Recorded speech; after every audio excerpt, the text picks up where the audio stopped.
Welcome back, everyone. All of us from CCA hope you had a wonderful 4th of July with your families and you got out and saw some fireworks. This month we have a slew of Google Chrome tips to share with you, but if your browser of choice is maybe something different, feel free to have the month off.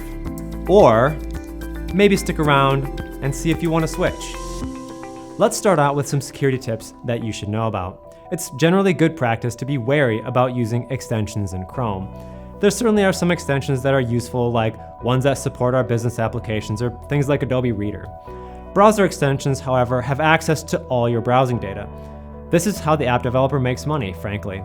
With our online security being of the utmost importance, it's just good to be careful about which companies we're trusting with our personal information on the internet.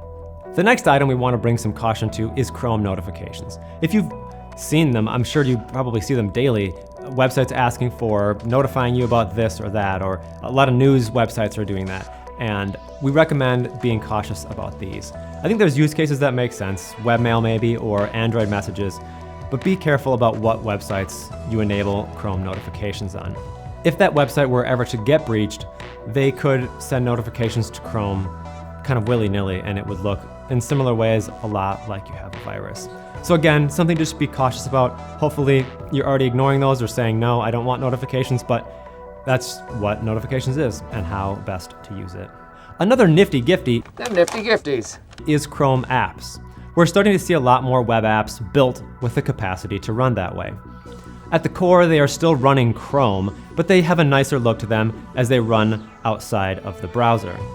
Much of Google ecosystem is obviously ready for this: Drive, YouTube Music, etc. Nothing groundbreaking here, but if you use a website a lot and see this icon in the address bar, you can install it and have an icon right on your desktop for future use. I'll admit I was hoping to find something fun and energetic here to sort of wrap this newsletter up, but really just couldn't help myself finding more security recommendations. But that's why you're here anyway, right? Yep. Yeah, that's what I figured.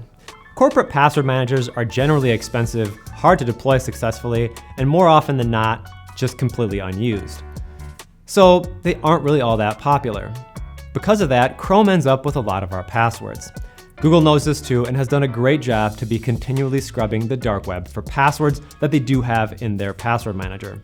You can see this if you go to a website that does have a compromised password as a banner across the top, recommending you change the password they've found it in a breach.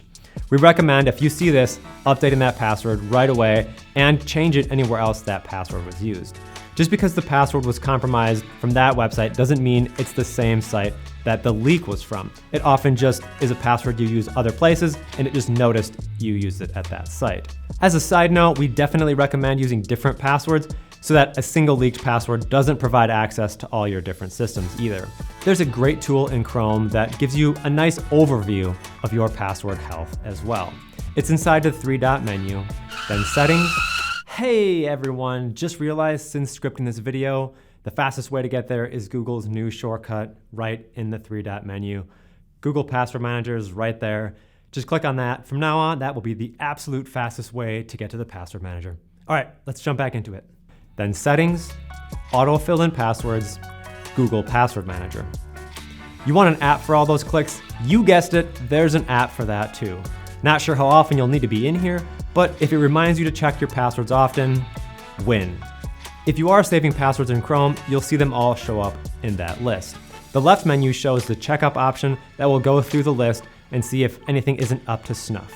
It will also show you things that might be found in a breach. Getting 3 green checkboxes should be the target here.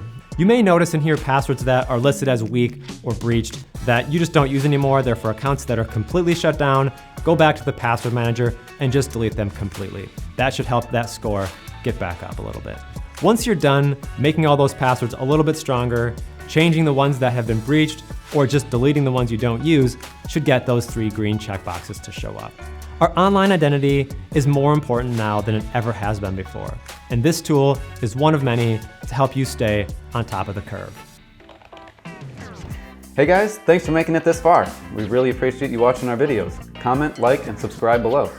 We don't do any advertising here, it's all word of mouth, and we really appreciate all the referrals that we get from you. So stay safe on the interwebs, and we'll see you in the next video.